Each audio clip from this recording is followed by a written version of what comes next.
بسم اللہ الرحمن الرحیم۔ السلام علیکم رحمۃ اللہ وبرکاتہ۔ حدیث نبوی صلی اللہ علیہ وآلہ وسلم۔ حکیم بن حزام رضی اللہ تعالیٰ عنہ سے روایت ہے کہ ایک دفعہ میں نے رسول اللہ صلی اللہ علیہ وآلہ وسلم سے کچھ مال طلب کیا۔ آپ نے مجھے مال عطا کر دیا۔ میں نے پھر مانگا، آپ نے پھر عطا فرما دیا۔ پھر آپ نے مجھے نصیحت فرمائی اور ارشاد فرمایا کہ اے حکیم، یہ مال سب کو بھلی لگنے والی اور لذیذ و شیریں چیز ہے، بس جو شخص اس کو بغیر حرص اور طمع کے سچ چشمی اور نفس کی فیاضی کے ساتھ لے، اس کے واسطے اس میں برکت دی جائے گی، اور جو شخص دل کے لالچ کے ساتھ لے گا، اس کے واسطے اس میں برکت نہیں ہوگی، اور اس کا حال جو البکر کے اس مریض کا سا ہوگا جو کھائے اور پیٹ نہ بھرے، اور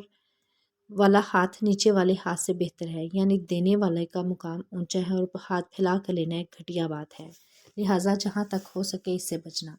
حکیم بن حزام کہتے ہیں کہ حضور صلی اللہ علیہ وآلہ وسلم کی نصیحت سن کر میں نے عرض کیا، یا رسول اللہ، قسم ہے اس پاک ذات کی جس نے آپ کو نبی برحق بنا کر بھیجا ہے، اب آپ کے بعد مرتے دم تک میں کسی سے کچھ نہ لوں گا۔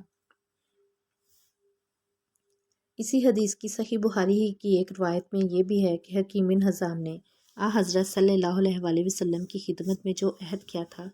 اس کو پھر ایسا نبھایا کہ حضور صلی اللہ علیہ وآلہ وسلم کے بعد حضرت ابو بکر صدیق رضی اللہ تعالیٰ عنہ اور حضرت عمر فاروق رضی اللہ تعالیٰ عنہ نے اپنے اپنے دور خلافت میں، جب کہ سب ہی کو وظیفے اور عطیے دیے جاتے تھے، ان کو بھی بلا کر بار بار کچھ وظیفہ یا عطیہ دینا چاہا، لیکن یہ لینے پر آمادہ نہیں ہوئے، اور فتح الباری میں حافظ ابن حجر نے مسند اسحاق بن راہویہ کے حوالہ سے نقل کیا ہے کہ شیخین کے بعد حضرت عثمان اور حضرت معاویہ رضی اللہ کے زمانہ خلافت و امارت میں بھی انہوں نے کبھی کوئی وظیفہ یا عطیہ قبول نہیں کیا، یہاں تک کہ حضرت معاویہ رضی اللہ تعالیٰ کے دور امارت میں 120 سال کی عمر میں